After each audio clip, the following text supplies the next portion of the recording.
Hello, everybody, and welcome to the channel. I am the Bardic Knock. You can find me on the internet, Twitter, Twitch, Patreon, and YouTube, all as the Bardic Knock. We are going to be playing Final Fantasy D6 today. It is a fan-made system. You can Google it, you can find it. It is free to play.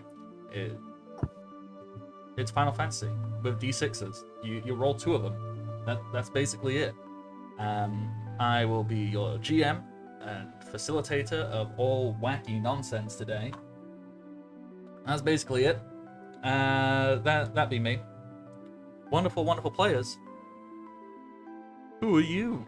ATB, please tell us who you are.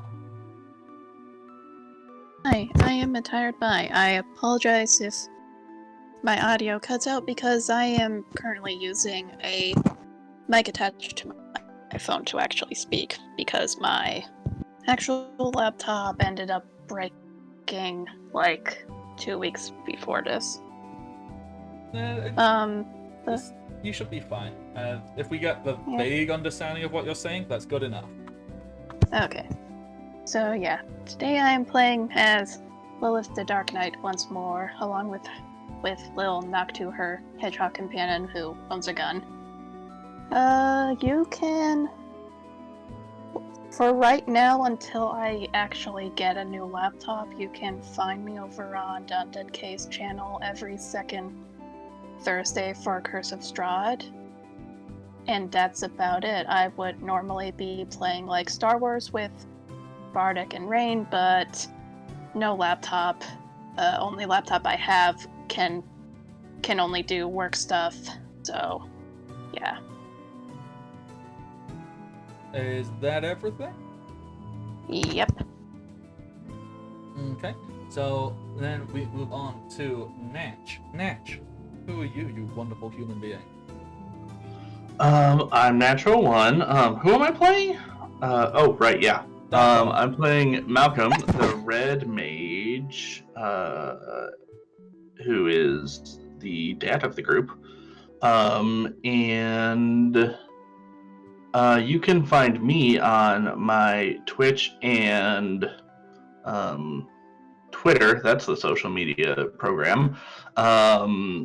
And I actually just in the past week got affiliate, so you can come say hi, and that would be super cool. So thank you. Bye. Is that everything, buddy? Yeah, I think so.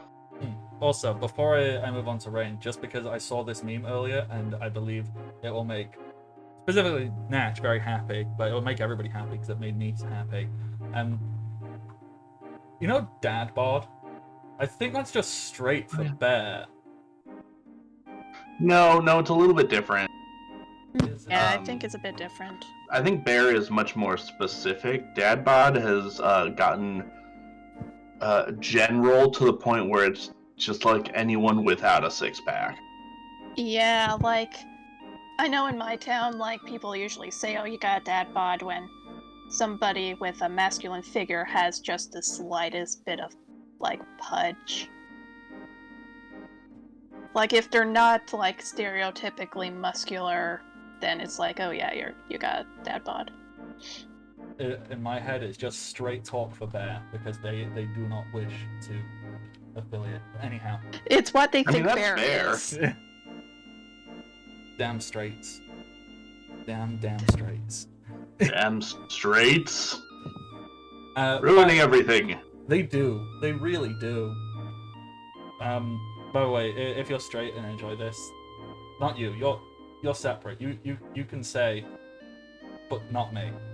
Except when you shouldn't say, but not me, because you should address the faults of people like you and do better. Rain, Yeah. who are you? Rain.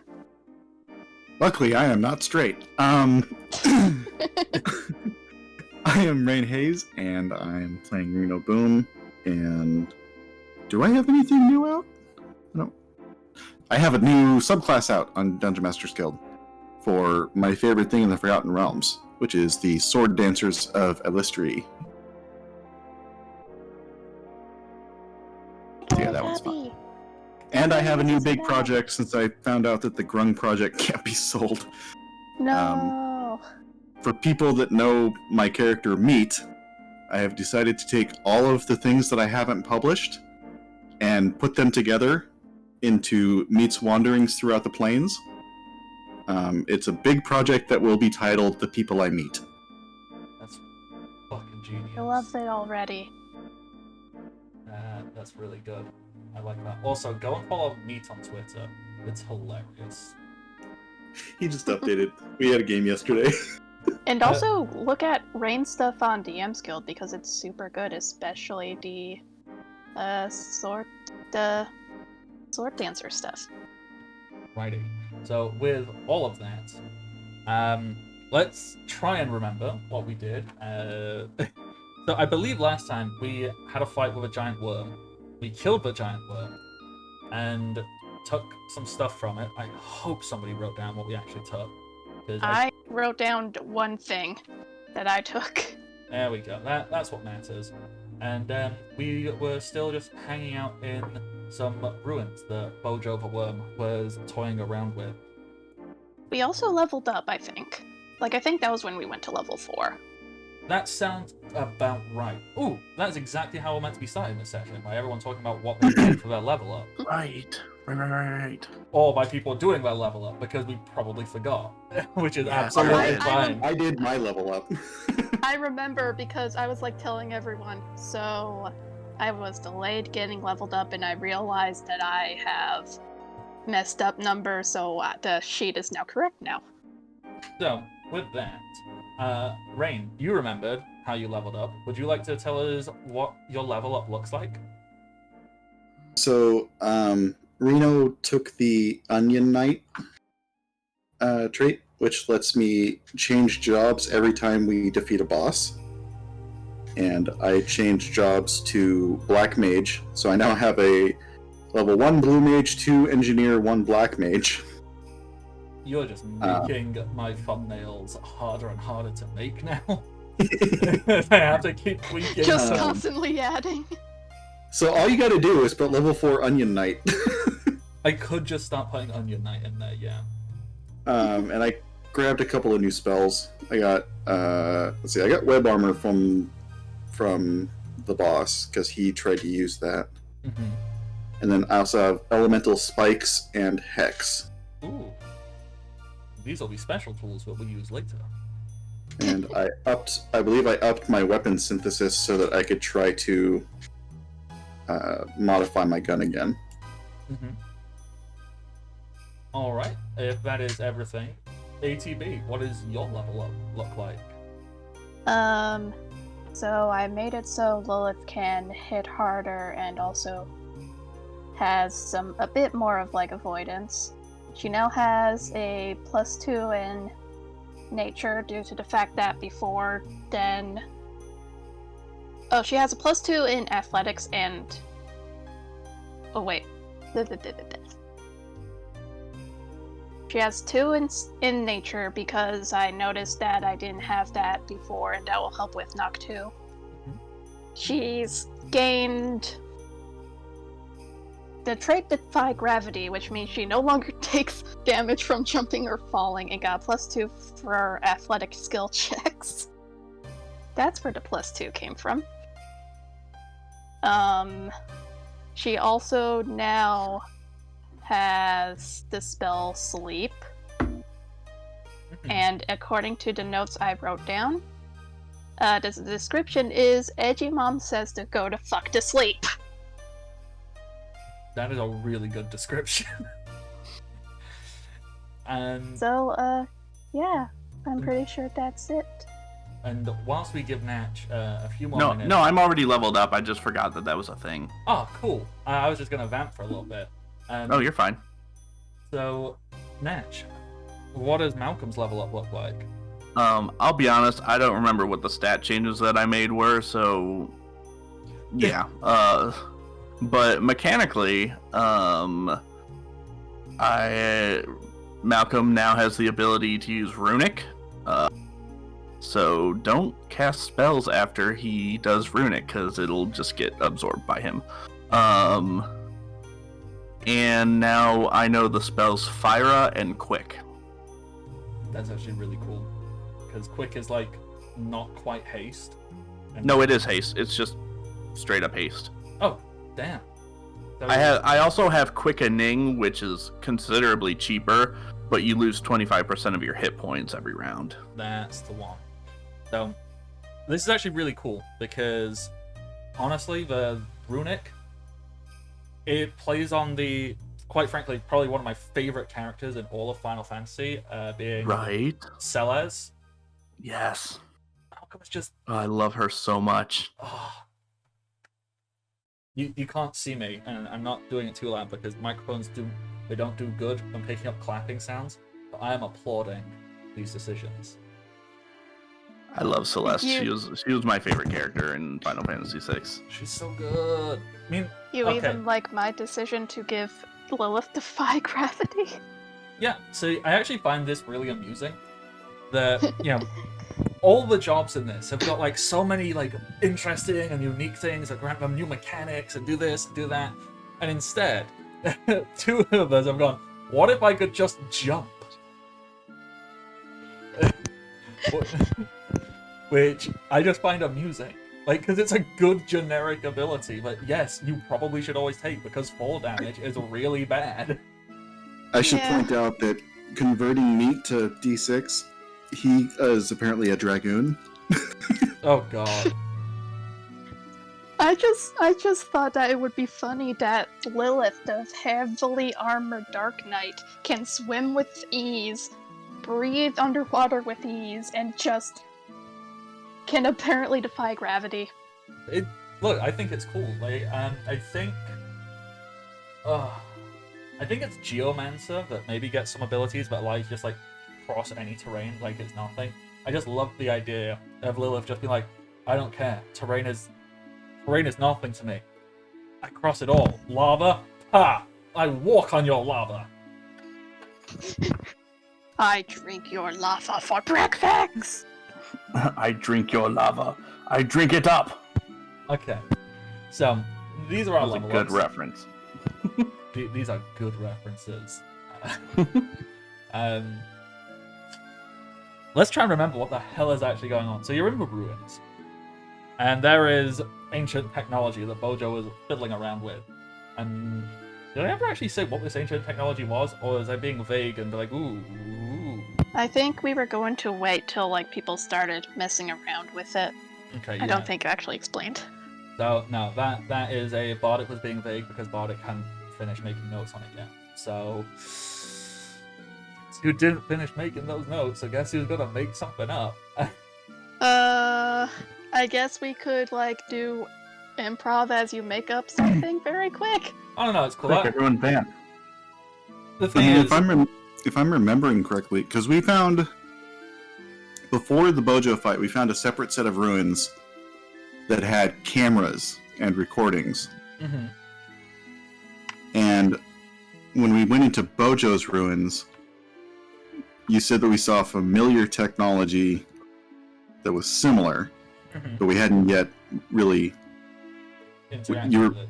Yeah, we were going to do a systems check or something the next time we played. Yeah. Okay, you know what? That sounds very appropriate. Would somebody like to roll systems for me? Well, everyone can roll systems. I'll roll systems. Well, I'll be systematic about this. Ray, you stop that.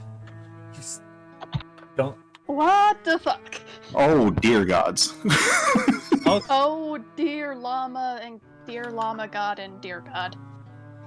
Wow. Okay, so ATB starting off strong with a double 6, which is a critical success. Okay, ATB in the apparently like 5 minutes after kicking Bojo's ass. Actually, you know what? You can have full control of this. You can have narrative control over how Lilith just knows how this stuff works. A few examples or few suggestions I can give, but you do not have to take. One, Lilith is relying on some of her Albed inherent capability and familiarity with machines and machina. Two, it is entirely by accident, and she goes, boom, and a startup sequence activates. Or three, I don't know, this entire time she's been reading a book on computer programming. These are just options. You can do whatever it is you want to justify and explain how you know ancient technology and how it works. Okay. Okay, I got an idea. So, Lilith, after just recovering from the Bojo fight, is just looking around at all of this technology and sort of combining both what she knows from the Albed knowledge of Machina, as well as from the ruins in Besaid. She is sort of looking around, trying to piece together stuff and how to even, like, switch things on. And she's also sort of remembering her father, who is the most oddest of the Albed. Like, he is the most blandest person, like, of course, like, just with a name like Steve, surrounded with names like Abel, Cain, Lilith, like... But also he knew a lot of stuff about just weird topics, one of them being just computer science and just Machina.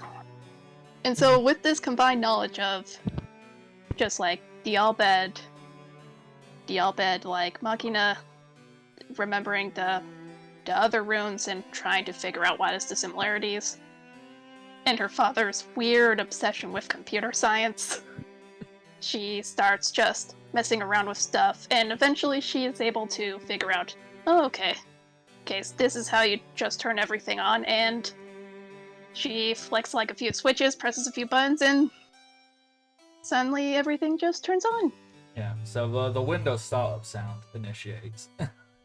The Windows startup sound initiates. Okay, now there is like a startup. The screen kind of flickers. It's a little bit fuzzy, and you just kind of, I don't know. You adjust for contrast because you know how to do that with that 6/6 crit, and it immediately starts flickering up a shed load of information. Like, you see a world map of Spira, and you see like information just popping up all over it, and like little like arrows pointing and like locating on specific areas, and then it flicks to another screen and just starts going on and on and on about this super powerful weapon, like world destroying, like ancient, unimaginable power created by Bavel that was moved and hidden away. And you find that there's a few locations which immediately come up with, it doesn't tell you what is there, but it tells you that they are probably important for right now. One of those locations is Jose, and the other location is over at Beaconell Island. These are highlighted as like, alright, these are very important places where Bojo was probably trying to learn more about. The general gist of all of this is big scary weapon designed to possibly kill Sin, or maybe tame Sin. It's not really like some of the data is slightly corrupted, so some of the words and ancient language doesn't quite translate fully. So they're planning to do something, and it's probably not good. Where did you say the places were again? Sorry. You said Bicanel. Yeah, Beaconell and Jose. Okay.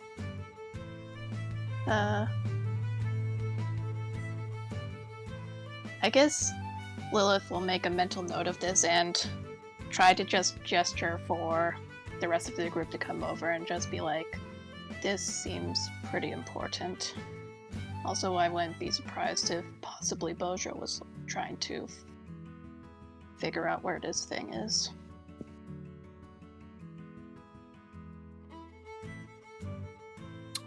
Well, should we beat them to it? Because he probably has already told his associates where these are. Where is Beaconell? I can't find that on the map. And that is over here. Ah, there it is. Well, it looks like Jose's closer to us. Yeah. It's possible we could either. Well, I would assume we should try to see if we can get more info from here, and then possibly go to Jose. And if we can't find anything, then possibly go to Beacon Mill. That sounds like a plan. Apparently, I hurt my throat at some point. It might have been It's all the fine. screaming at Bojo. Yeah.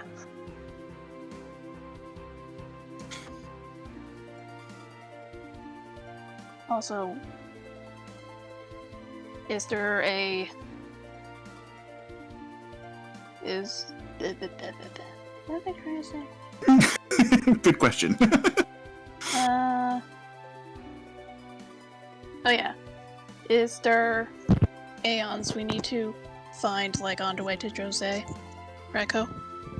Raiko will chime in. On the way, there's no official temples, but there is the temple at Jose. So, you know, there's two birds, one stone. Yep. 2 aeons, 1 death weapon.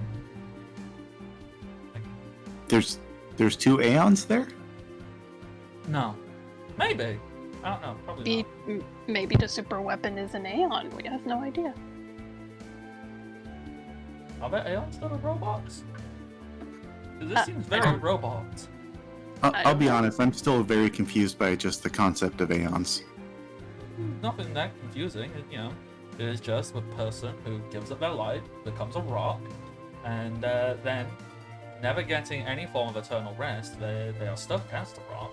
But in exchange, when someone calls upon their power, they can become giant, horrifying monsters for temporary, short periods of time. So That seems pretty straightforward to me. Yeah. That's an Aeon and not a Faith? Because I've heard you use both. So the faith is the rock, and the Aeon is the thing that we summon. So when we bring out Bismarck, Bismarck's the Aeon, and Bismarck is also the name of a person who became the rock in the temple.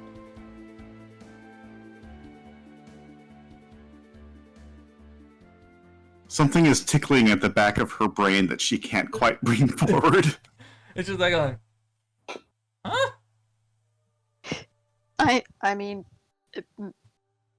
I mean, that's basically the gist of what I've heard. So.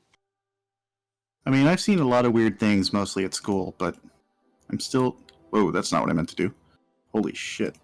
Sorry, I pushed a button and my computer had a heart attack. Oh god. Oh jeez. I don't know, but I think I brought up the code screen for everything that was happening.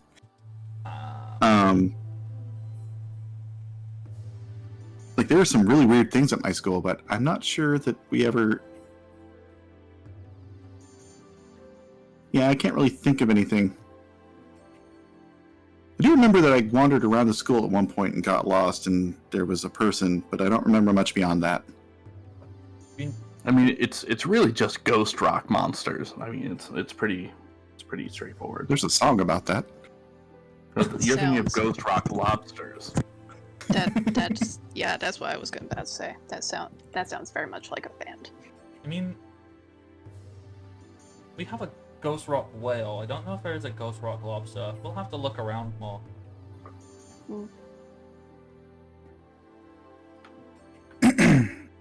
Anyway. So Uh, head to Jose. That's a vague plan. Yeah, that Suppose. sounds right. Well, is there... I was Sorry? just gonna say that means we can head back to Luca, where we started everything, and then we get to walk along a really long road, and then go through some rocks, and then we end up at Jose. Oh, okay. Sounds right. You make the sound of travel so appealing. Can we fast travel to Jose? We've never been there If we- before. We don't we have the ran waypoint very, yet. very quickly. Yeah, we haven't been there before, and as far as I'm aware, we don't have some wonderful flying machine that could just get us there. Maybe in the Give me future. time. Maybe in the future we could. But Maybe somebody will invent a flying machine and be like, "Yo, Wait. hello, adventurers! Would you Is- like to test my flying machine?" Okay, wait a second. Isn't Jose on the coast? Okay, so Jose is like kind of on the coast. It is actually you couldn't get to Jose, but you could totally get to Mushroom Rock via boat because Mushroom Rock does have like a beach because that is where they fought Sin and Sin came out of the water and just like fucked everything up. So you can't get directly. You can't get directly to Jose because of like the cliff face and everything around it. But you could definitely cut out Luca Mamihen High Road and head straight to Mushroom Rock. That might be a good idea in game, considering what happened the last time we were in Luca. What happened last time we were in Luca? Oh, we stole a ship. We stole the ship. Oh yeah, From- maybe I we mean, shouldn't go back. from- Hmm. Yeah, at least not in the boat we stole. Probably not the smartest idea anybody ever had. Oh, Or is it So- the absolute smartest idea anybody ever had? You just put it back and be like, nothing happened. It didn't go anywhere. You just oh my you god. just couldn't see it for like 3 weeks.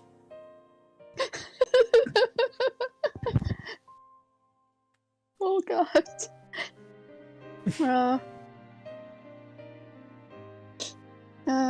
I guess that'll be just something to figure out later. Talk to Val and Hans about it. Alright. So, with that, is there anything else you would like to do down here in the ruins as you still have access to all this technology and information? Or are you leaving it alone? Are you destroying it? Are you. Well, what is the vague plan of action? Anyway, we could take the information about the super weapon with us and then delete it from the system. Okay, so.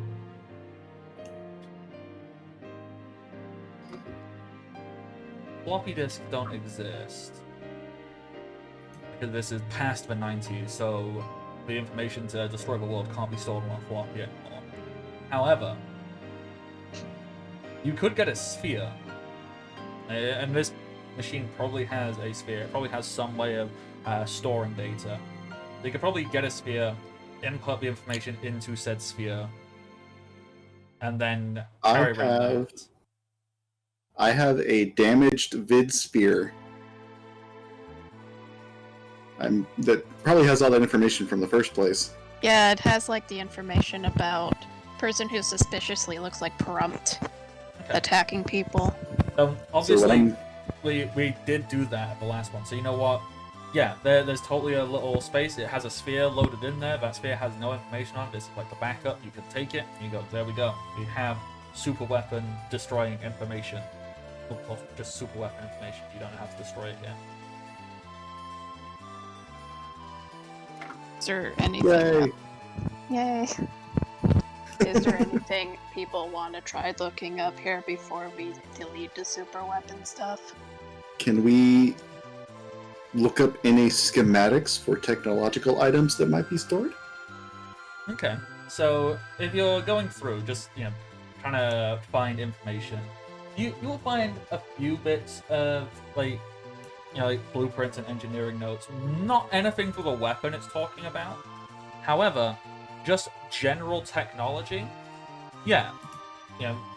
Because this set of ruins, it is not an airship ruins like the last place was, but it has information on how that stuff was made. In fact, as I mentioned previously, there was a lava flow underneath, and you can tell that this whole place was powered using geothermal energy, because that seems to be a theme I constantly... I don't know, I think geothermal energy is a neat concept.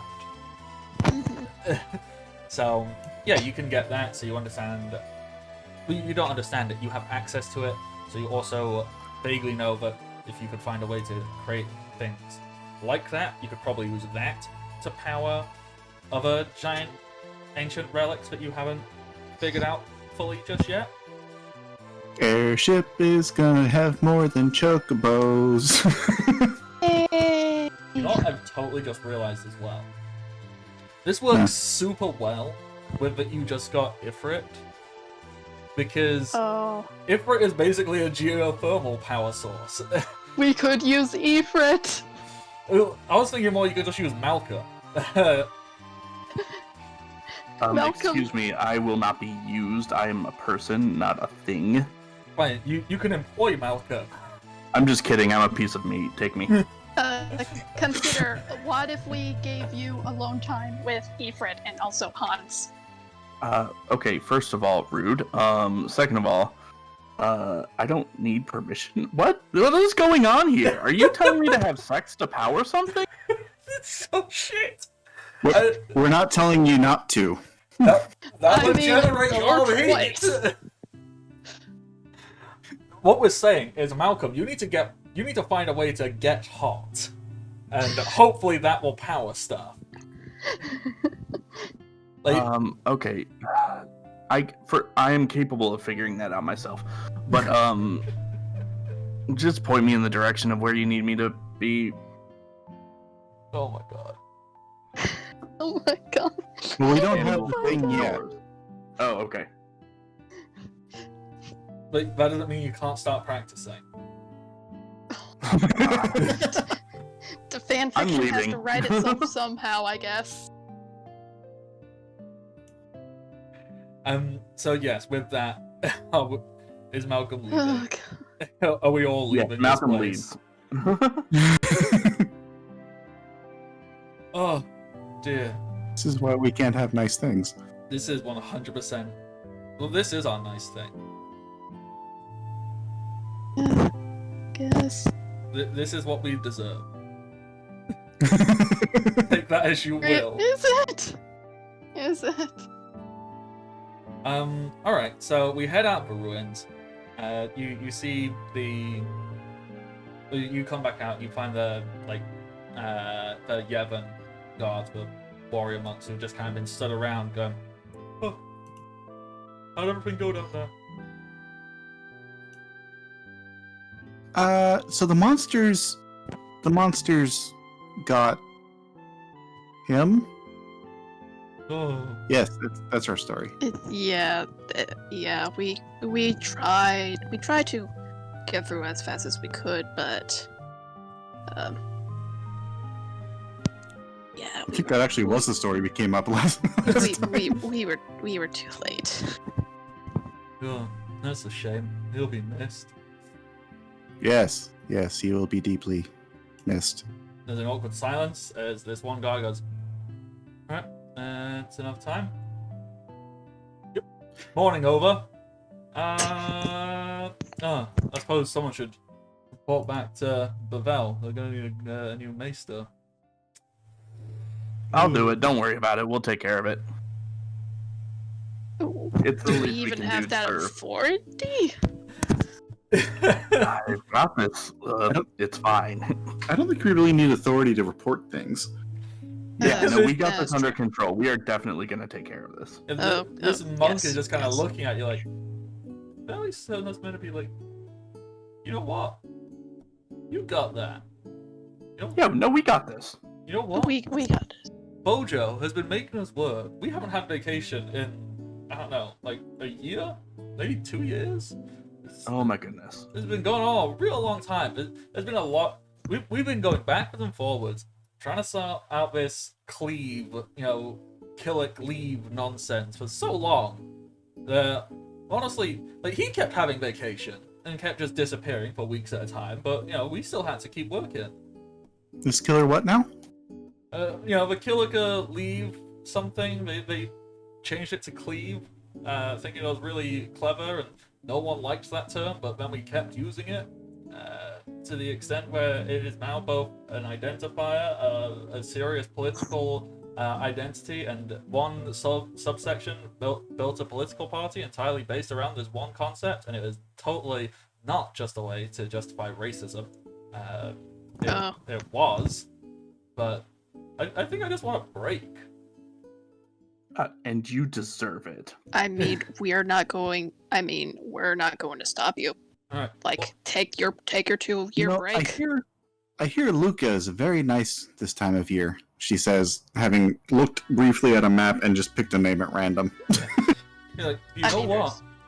You're not wrong, because it's Blitzball season. Go.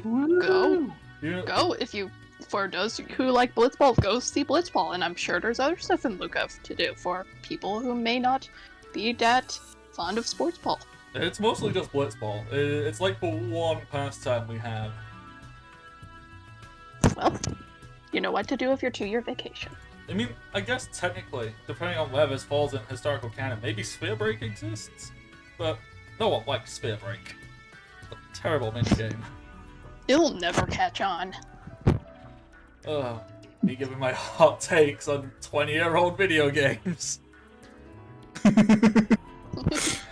Hey, Yeah. listen, before you go, though, I think it's really important that you make sure you take as much stuff from that ship as you possibly can, just to make sure that you have enough funds to go on for your paid vacation. Of course. Well, like, we'll you do- deserve it. Honestly, I think we were just gonna take the ship. Like, we can't just leave Oh, it okay, here. yeah, no, that works. Yeah, that works. I mean, what? If we just leave it here, then there's just, a master's ship here with no one to look after it. Who would do such a thing? Who would just leave it so it could get stolen? So we should I steal feel it. like I mean, take There's it. some strong... Okay, yeah. And if anyone Alright. asks, it's because you're in such deep mourning. If you And don't- it's part of Bojo's last wishes, maybe. well, you know Maybe we don't talk about him being dead. Maybe we just leave that under wraps until we can let the Maesters Association have their official report out. That's a good call. Although, quick question: did Bojo have any final words? Did he give any final commands for us? You were there. You Yeah, died. it was, have a great time on your vacation. Oh. You know, Long I did and hear prosper. I did hear some very strange final words in the distance that was largely just gurgling. I don't know if that's useful. Oh, yeah, that did happen. I heard that gurgling and heard vaguely live long and prosper. These all sound exactly like things Bojo would say. Yeah. Ugh. He How might dare have, you? he might have been a terrible human being. Nope, that's it. He was certainly one of those things.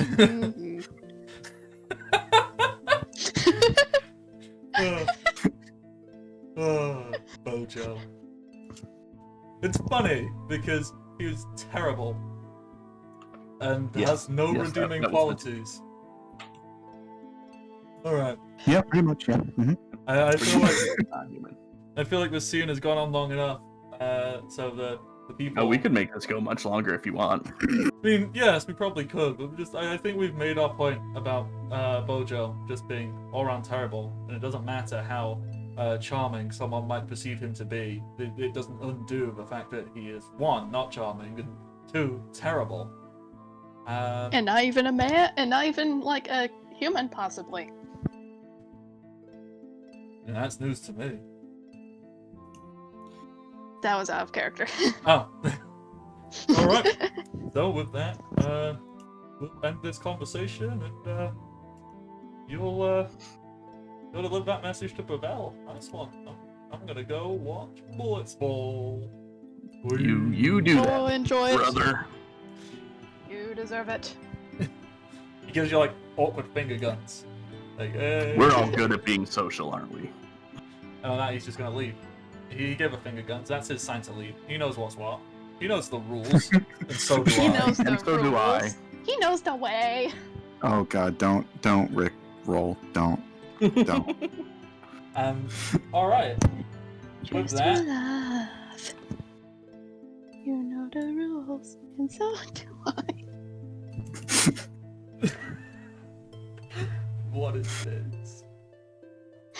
Okay, let's take a deep breath. Deep breath in, for 10, exhale for 10. There we go. So now, what would you like to do, and where would you like to go? Because you can just do whatever you want, really. I'm just here to facilitate shit. I guess Jose is a natural order to things, both in the pilgrimage and the try to find giant death weapon. These things I mean- do go hand in hand. I mean, first we should probably get Val and Hans from their beach episode. Oh, that's true. They've been on a beach episode for what feels like months now. I hope they enjoyed it. I hope they enjoyed it too. Hard cut to Val and Hans, who look severely battle damaged, panting heavily, like really messed up, like weapons like sprayed out on the beach, going, "We're never going to a beach ever again." What the fuck happened? You don't want to know.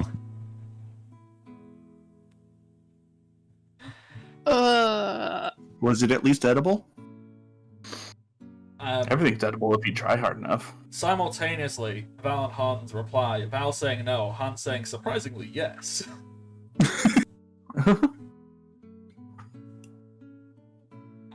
Well, Alright, so you go collect them. We made the funny joke that their fun, relaxing time was not relaxing.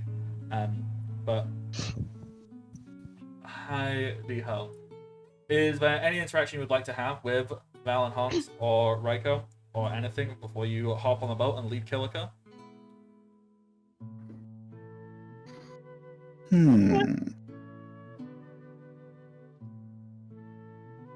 Interactions.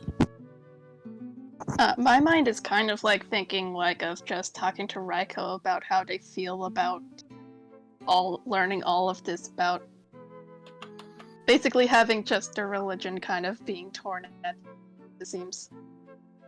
Yeah, we can have that conversation. Alright. So, I assume you are on a boat. You're on your boat specifically, not just a boat. Unless you just decided... Just a random boat. Yeah, you get to a dock, just get on another person's boat to have this serious conversation about existential crisis and, realizing that I mean, it's religion par is for the not course for us. Yeah, it's true. Like, they're about to have this serious conversation, they're like, wait, we're on the wrong boat. I just like the idea that you just walk onto someone's boat. It's like, yeah, we'll be done in 5 minutes. We just need to have a conversation as we dissect the evils of religion, or more to the point, how human beings and sentient beings are incapable of following religion without it being deeply interwoven with personal ego and political gains. It's an easy conversation. Some fisherman who goes, yeah, it's Tuesday. Got it. It's called the therapy boat. Lilith is just like, kid, we're going to therapy. Alright, so I assume you're on this boat. And Lilith, how does this scene go? How does it start? I would assume like it just starts with like just Lilith just being like, just asking Raiko if they would want to just talk for like a few minutes. Yeah, I'm happy to talk. We want to talk about the weather. The fact that we just killed one of the four most important figures in what is essentially this entire world. The weather. I mean, Blitzball season's off. We talk about Blitzball. I mean, it was sort of the middle thing I wanted to refer to you about. First of all, how are you feeling after that whole mess?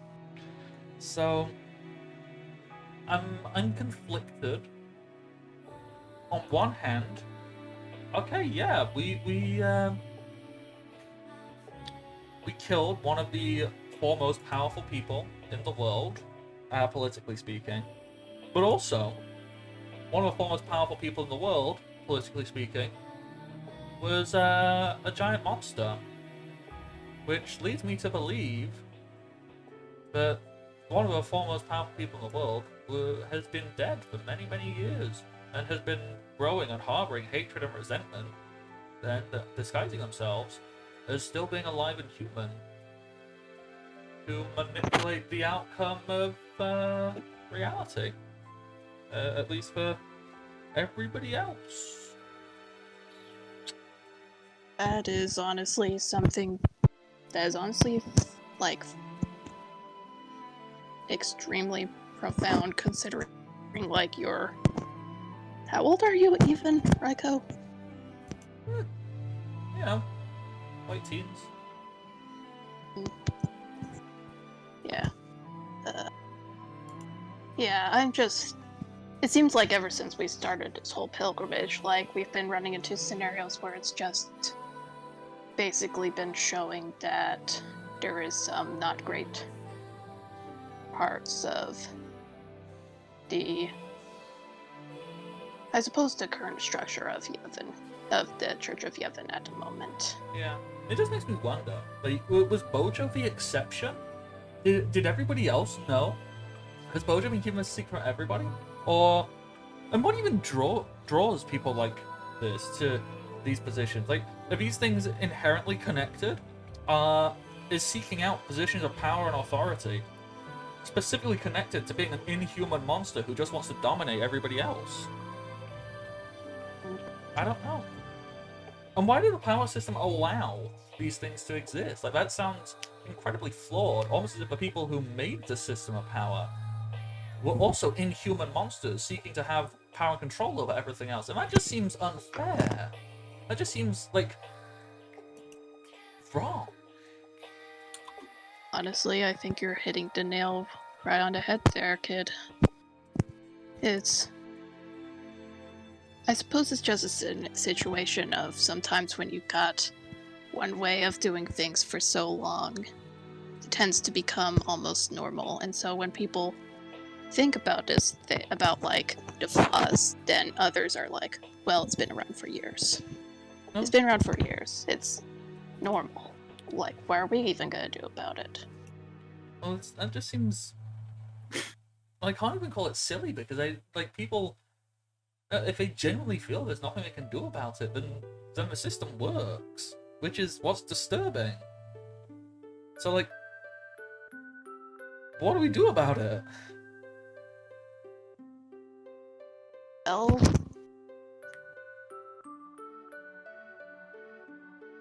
Lilith just goes kind of silent and is basically just thinking about basically a lot of things, and just keeps going back to the point of just Reko is basically a child. just on this pilgrimage, that the end goal is, according to the Church of Yevon, is that Reko is going to die, and it's just like, I suppose well, I know we've mentioned like trying to find alternative ways to beat sin without you having to, Die? well, die. Yeah. Yeah. Say it. I'm cool with it. I understand this. Well, possibly that is a good start.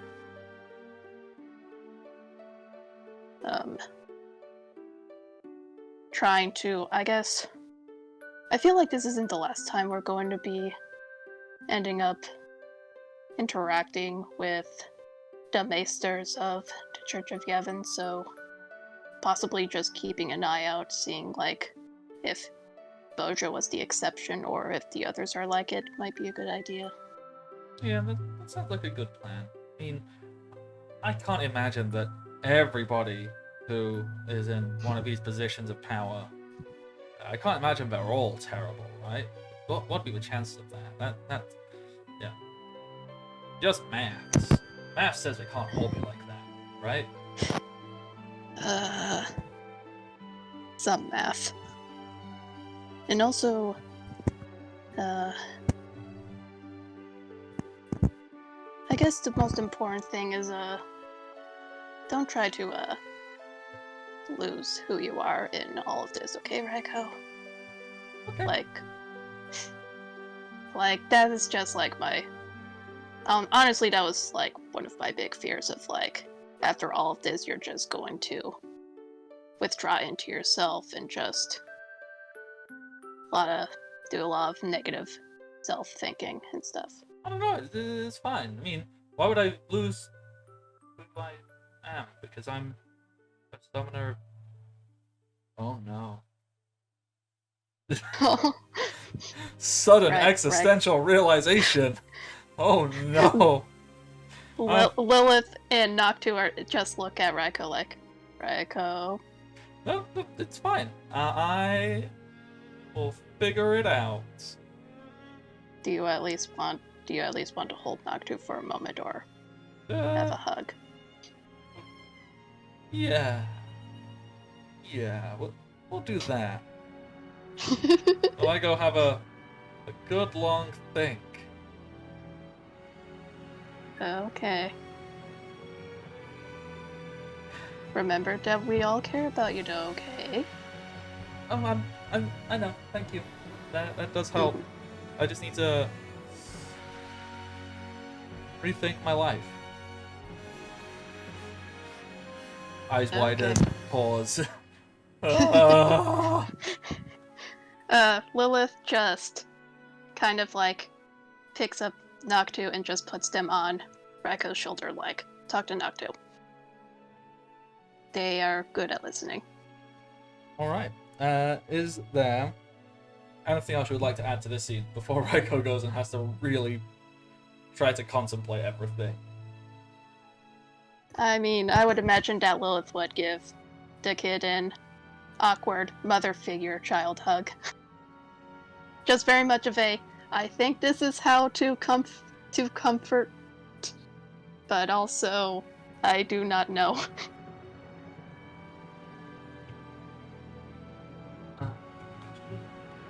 No, that's fine. I mean, Raiko is very happy to go off and just figure stuff out by themselves. They've got Noctu, they've got support, they've got Tauntaun. Got Tauntaun. Everything's gonna be fine. Yay. Also, I noticed that Rain and Natch have both muted. Are you two alright? Yeah, is everyone alright? Yeah, I was just letting that happen. Yeah. Okay. I am loving Natch's interjection in our Discord chat. You're like, Raiko, stop. Line up, buddy. Please. So, do Malcolm and Reno have anything that they would like to do? Any scenes of interaction or anything? Anything at all? Or we can just say, alright. If we try to interact with Raiko, we're gonna break him. Yeah. Needs time alone. Malcolm would probably be filling in Val and Hans on the Cliff's Notes version of what went down while they were having their beach episode. Okay. So, I believe that if you wanted to cover any of that scene, I'm more than happy to do it. If you're happy to say, yeah, we do that. Yeah, I'm good with just doing it off screen. Yeah, cool. I mean, I suppose the one big important interaction would be someone like Hans be like, wait. So, Bojo is a worm. But worms aren't Bojo. Got it. Yes, Bojo was a worm metaphorically and literally. Ah. Actually, most politicians are metaphorically. You damn right. Political structures lend themselves to wormy people being in positions of power because they're easily manipulatable. Do you want to be any more savage and right? Yeah, I can go on for longer if you want, or we can move on. At what point do we just acknowledge we're not playing a game anymore? We're just sitting here having opinions on things. I really wanted to interject that during that last scene, but I decided I wasn't going to ruin the mood. Oh. Okay, let's move on before we just start having opinions. I mean, I'm very happy for it, because I personally believe any form of artistic expression is open to just being an excuse to have opinions on things. And that is what this is. We are expressing ourselves artistically by saying, hey, this is bad. Stop it. Then we go, we'll spray off water and go, stop it. Yeah. And we do that through colourful characters. And Yeah. All And that jazz. possibly traumatizing a child when trying to comfort. Micah's fine. To be fair, we don't know the maturity level of Ronsos. We don't know at what age they're considered mature. I can't remember. They age. We probably do know canonically, but I'm giving us an out, so we should probably move on. Yeah. On the ship. He is like a young adult. He, maturity level wise as well. So he is somewhere around that age. Essentially the equivalent of a 19 to 20-year-old, like early 20s. So adult, still a lot of room to grow. That's basically the vibe. That is a vibe. I mean, that vibe essentially sticks and doesn't ever stop if you don't let it. Yeah. Every year I realize more and more, like, people are going to start looking for adults and then assuming I am one. And that scares me. Yeah, let me tell you, it's not fun when it happens. It's weird, if I'm, like, I don't do it very often, like, maybe once a week. But if I'm walking down the street and you, like, see people, like, they're looking up, that's an adult. I go, no! No, not me! How dare you assume my age? No. Bold of you to assume. Also, there's the fun existential time when you're like, I need an adult, and then you're like, I am the adult, and then you're like, oh wait, I need an adultier adult. Oh god. And then you look at your friends and go, fuck. That is the next step. Isn't that just how you get a partner? You stare at somebody you like and go, fuck. That's a different usage of the word. That is one way to get a partner.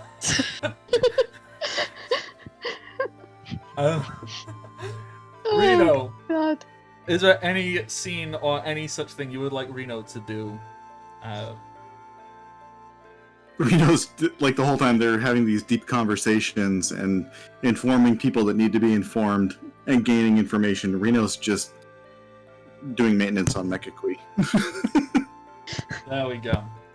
As people are having conversations about political structure and how you identify who you are as a person if you've been embroiled in one and then you realize it's not, like, they're doing that and you're just going, I'm tinkering with my robot, Bold of you to assume that Reno is just not going da da da da da da da da. That is exactly what she's doing. Okay, so with that, we can take a quick 5-minute break here. So one can, buy a break to grab food, drink, all that jazz, and we will be back to see what happens as we make our way to, well, technically Mushroom Rock, but Jose. So we will be back real soon. Uzbekistan is a country. I don't know if it exists anymore, but if it does, it's somewhere in Eastern Europe. I think it still exists. I have no idea. I don't know. Russia really fucked up a huge part of the world, so it's hard to remember what countries exist and don't anymore. Oh dear. And we have now been banned in Russia, so that's fun to Yay! think about. I mean, to be fair, I think we were banned in Russia anyway because we use LGBTQ tags. So Yeah, we were already banned from there the moment we were all born. oh yeah. We should Please. ban countries in general. At least I think we were all born. I mean, the thing is, Natch, Yeah. where do we start? Because shouldn't it just be all of them? Like, is there Yes. a country that's not Yes. terrible? Absolutely. No, that's what I'm saying. I'm genuinely trying to think. Like, come on, there's got to be one country that's not entirely terrible, and I got nothing. Welders can no. There's There's the U no. Countries are constructs that were created by a bunch of European assholes for the rest of the world that were not taking into consideration cultural boundaries. And sorry, we're supposed to be playing an RPG. Let's move on. Yeah. So. Anyhow. Yes, let's explore the cultural boundaries of this RPG that we're playing, that we've already made extremely political. Yeah. Let's add culture to that. Let's go. All right. So I assume that we're just. Are we having a sleep on the boat? Are we having a nighttime boat time? And Yeah, let's have a nighttime boat time. Nighttime boat time. Nighttime. But before we leave, so we're just gonna have a nice night in the docks. And I'm like, yeah, cool. We'll sit out. Yeah. We'll watch for stars. Have nighttime boat time, which is now I don't know why that is so much fun to say, but it really is. Really fun. It really is. Nighttime, boat time, holiday in. It's almost as fun as Maybe Baby. Maybe, baby. Maybe, baby. Okay, the human brain is fascinating. I don't know what it is, but it's such a wonderful human thing that, you know, no matter how evolved we develop as society and how like self-aware we can become and how much we can understand ourselves and everything, if you say words that sound the same, close to each other, it will make you smile. And you sure can't will. do fucking anything about it. One way to make you smile is to just keep repeating the phrase "Tutent, Meenage, Neetle, Teetles." To the Oh my tune of, God. obviously, Teenage Mutant Ninja Turtles. It took me a second to be like, I got it. Meenage, Neetle, Teetles. Alright, nighttime boat time. It's exactly what it says on the tin. It's nighttime, and we're on a boat, and time exists. Although, does time actually exist, or is it just a human concept of the universe existing? I have magic around it, so I'm pretty sure it exists. I am still convinced that time is just a construct, I mean, says Lilith, who has gone to the corner of the ship. okay, we should actually play the game, because this is the problem with this group of people. I'm like low-key certain everyone here has got really like hard to control ADHD in some way, shape, or form. And we're also all incredibly opinionated about society. So every time we say anything, we immediately start talking about something else. Just to have a hot take. I'm just tying it together by saying that is just a conversation that happened, and Lilith is just myth, just in the corner, like time is an illusion. But have you looked at the tattoo lexicon of Mary Allens and how it attaches to their religion? Yes, I have, and that's fucking amazing. But I don't know what any of them mean, because nobody except Mary Allens know what they mean. And Mary Allens even the Mary Allens, they don't have a lexicon. They don't have a full.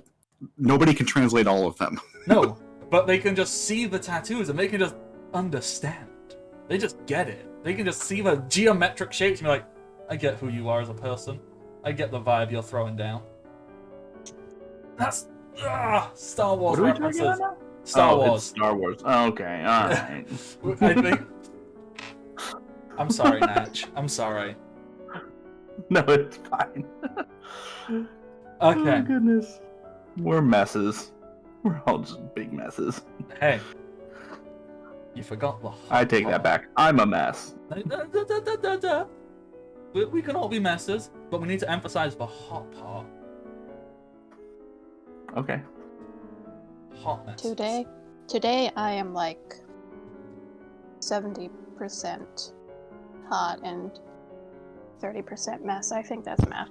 That's a good balance. Alright. Nighttime boat time. We will get onto this at some point. Who would like to do anything? Or do we just want to take it in turns, do a little vignette describing a fun thing that happens during the nighttime boat time? How your character wishes to breathe out and decompress after fighting a giant worm.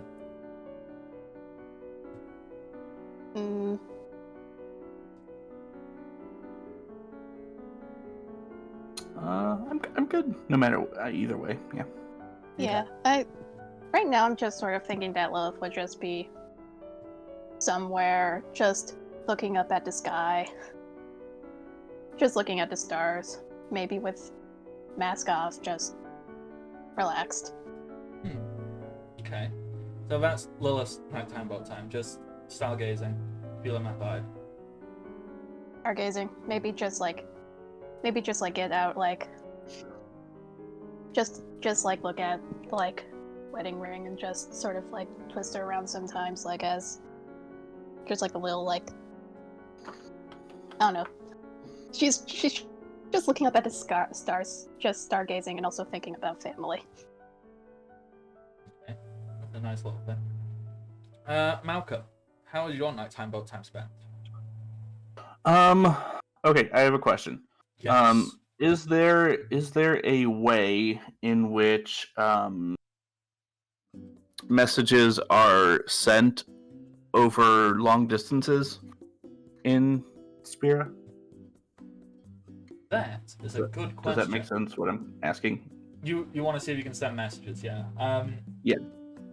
I believe either you could send it via like carrier pigeon of sorts, or literally you send snail mail, like a letter, and it's like some postal service type person, like because postage does exist. Like there are delivery people. There's even like wandering salesman type vibes. So there would be a way to send it, just not like an official, easy way. I'm looking for like the primo quick message needs to get somewhere mail. Okay. So if you would have to not be on the boat, but that's fine. Right. Yeah. I guess I would have to get off of. Well, no. I would be prepping it before we leave the next morning. So this is just a for my knowledge question. Okay. Yeah. Cool. I mean, there would definitely be a place, and I'm sure if you slipped from some money, or you just said this is super important, please do it. You could probably convince someone to do it quicker, and whatever it is, they will find a way to get it to where it needs to be. Mm-hmm. It's just not the most efficient thing in the world. Like, you could probably find ways to make it more efficient, usually with money, because that is sadly how the world works. Mm-hmm. Well, I don't know. Maybe you gave it like a really nice smile. People might be inclined to. I think Malcolm giving a really nice smile is like that scene from Terminator 2.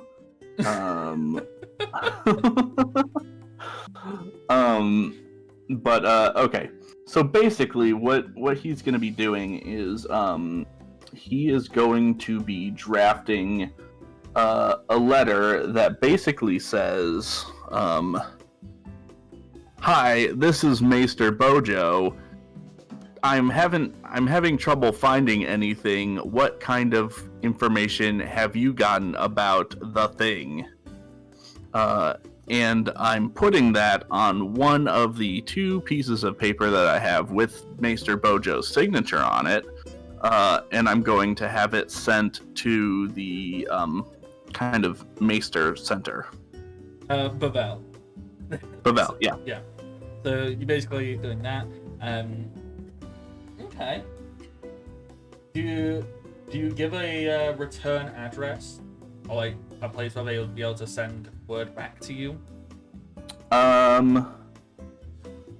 Let's put it at Jose. Yeah. So, you know what? That probably works really well, because in the time it takes you to sail to Jose, since you're sailing directly there, if you give this to someone, that'll get sent out, that'll get to the bell. So probably it wouldn't arrive as you arrived at Jose, but it'd probably get there a couple of days after you got there. Like, Right. that's how. So we may have to hang out in Jose a little bit. Probably. Okay. That's fine. That's fine. That's cool. Yeah. All right. I like that. I like that a lot. Very serious question. Mm-hmm. When Malcolm writes this letter, like, did he go inside and find a desk, or is he like just on the boat deck? And does he have a tiny pair of reading glasses? Yes and yes. know why I enjoy that vibe. I just do. I do it for you. Yes. Yes. Look, there's just something about, a serious, muscular man who then pull out like tiny little reading glasses. And it's like, there we go. I'm not just serious muscle man. Can Hans also brains, have too. tiny reading glasses? He does. He most certainly does. Hans can't read though. Okay, I just wanted to interject just to ask that very important question. Okay. Oh, Hans can read. He just He just doesn't. The glasses just don't have lenses in. He got them because he was told they look cool. They're aesthetic glasses. 100%. Hans actually has perfect 20/20 vision. He has no need for reading glasses. That's fantastic. Really on board there. Oh dear. And finally, for our nighttime boat time, Reno, is there anything you would like to do? Nothing that is functional, but Reno is basically she's going to lose track of time while working on Mechakui Mm-hmm. and fall asleep on Mechakui. And somewhere in the middle of her sleep, Mechakui is going to get startled by something and shift, and Reno's going to fall off the side of the boat. Oh no! Okay. Oh, I So love there will that. be a very grumpy wet cat that climbs back up onto the boat. So, there is a grumpy wet cat. There is a lovelorn dark knight, stargazing dark knight, and a letter-writing dad. This is the weirdest, yet somehow almost perfect Final Fantasy party composition. Like, so good. And The classic RPG, JRPG party imagery. Yeah. yeah, I believe at this moment, if this was a video game, it would transition to an FMV sequence.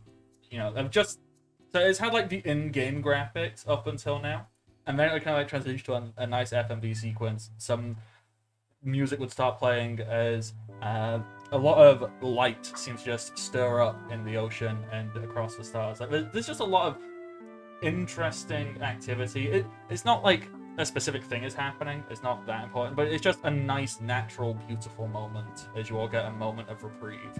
Mm-hmm. Meanwhile, I assume Raiko is having an existential crisis, and Val and Hans are still traumatized from each episode. Raiko has discovered alcohol. I believe Raiko is being very withdrawn and quiet, but has not secluded themselves. They are still interacting. They're still present. They're just a little bit more like a little bit reserved. Not in the same way they were reserved and timid at the start. More like, no, I'm just thinking about stuff. Like, if we're interacting, I will stop thinking about stuff because I want to interact with people and I can think about stuff later. But for now, yeah. I think Hans would just be sat like with Malcolm if Malcolm would allow this. Not really knowing what's going on and not like being pushy or anything. Just kind of sitting and occasionally kind of like looking over and like, are you done with your letter? Is your letter going good? Is it a good letter? It's fine. Good. Use them fancy words. I bet you use fancy words. Yes, I use the fancy words. Marvelous. Good. Yes. I am slightly terrified of what would happen if Hans and Meat were to meet. Oh god. Oh, I just love big dumb idiots. Hans is my favorite. He is my precious child. Well, I love Hans, and also just the interactions between him and Malcolm are too amazing. See, I never realized I had comfort characters until I created things like Hans. I'm like, oh yeah, that's it. That is it. Just he doesn't need to think. He just exists, and that's comforting. He's just a. He's like. You take the sun and you put it into form of a Hans, and then you got Hans. Literal. No thoughts, only Hans. Literal ball of sunshine. Whereas in stark contrast, you know what? Val is going to be doing the stereotypical edgy JRPG character. So stood purposefully just ever so slightly off from the group, back half turn, looking over her shoulder, and going, until the moment Reno falls in the water, where she then gets splashed and goes ah, and starts like being a bit stompy, but in a fun way, where she then is gonna like throw water at Reno, I guess. Although that would be a bit pointless because Reno's already wet. I don't know. It'd be an amusing Just little turns sequence. into a water fight somehow. Yeah, you know what? Everyone pulls out super soakers. I mean, generic store brand water gun. And that is how nighttime boat time ends, I suppose. Unless anybody has anything else they would like to fit in. I can actually make that hurt because Oh, God. elemental spikes. Oh, One of the options is water. It ends with Bismarck just appearing, like, I want to join. The giant cannon on the back of Bismarck is actually a water cannon. Oh my god, Bismarck just jumps like. Ooh, okay, actually no, that's cool. Do we summon the Aeons for nighttime boat time? And we just show off that we're incredibly friggin' powerful? Sure. Sure. Alright, how do the Aeons interact with one another? We've got Bismarck, Valifor, and Ifrit. And Carbuncle. I forget we have Carbuncle. We always forget we have Carbuncle. Well, Everyone forgets Carbuncle. It's like Carbuncle comes behind Malcolm and he turns around and jumps. It's like, fuck! like, who are you? McCall was like, I've been here the whole time. I'm going to say that Reno doesn't use any of them. And even Reno doesn't fully understand why. Okay. But like she has a compulsion not to summon any of them. Suspicious. Or interesting. Or It's surprising how often those two things go together. Reno's been an Aeon the entire time. Who knew? Oh my god. I would think Ifrit is not super jazzed about being on a boat. So Summons land. he's probably like acting all big, and then is at one point quietly like, "Can I go back?" Okay, that makes me very happy. They sits on the top of a boat and just kind of goes, "Woof, woof." All right, I did my fire shit. Can I go now? Yeah, exactly. I imagined that Bismarck would just be super jazzed about being on a boat just because of, like, Drake. He is a boat. He's a pirate captain, or how we described him, basically, or, like, when he first appeared. Oh yeah. So he's just... Bismarck in life was just a ship's captain. Like, that's his deal. He likes the water. He likes oceans. He loves boat.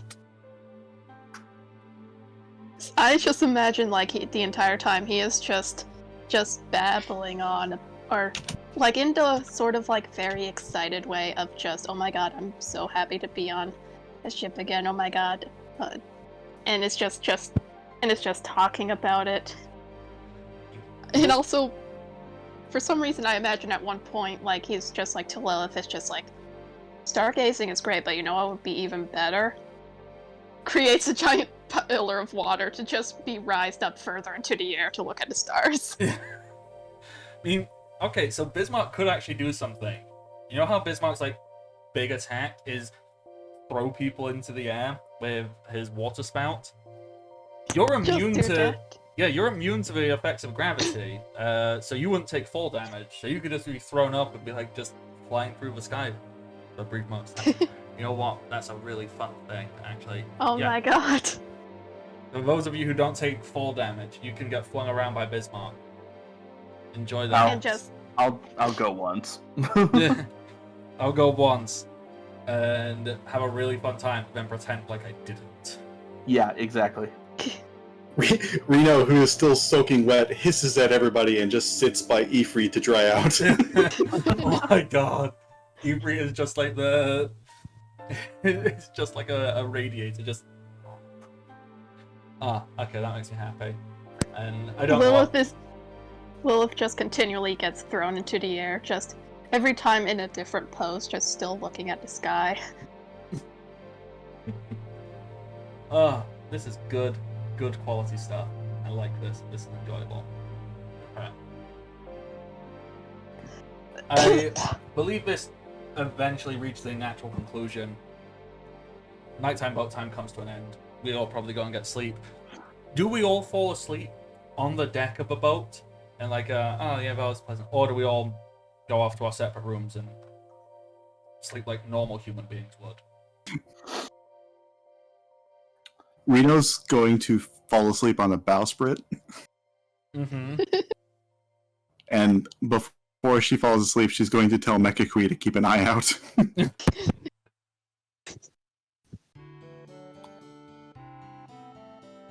Malcolm would fall asleep on the deck with everybody, but he would definitely be the last one to fall asleep. Mm-hmm. I think if everybody's gonna just be on the deck, then Lilith will also decide to like get comfy and sleep on the deck. Alright, cool. Morning comes around. You get woken up by the glorious sunshine coming through. You get that nice, wonderful, crisp sea salt air. A breath of water spray, maybe, to create glistening little rainbows in the sky all around the boat. It's very pleasant. It's very enjoyable. Probably very quickly followed by the dulcet tones of seagulls going.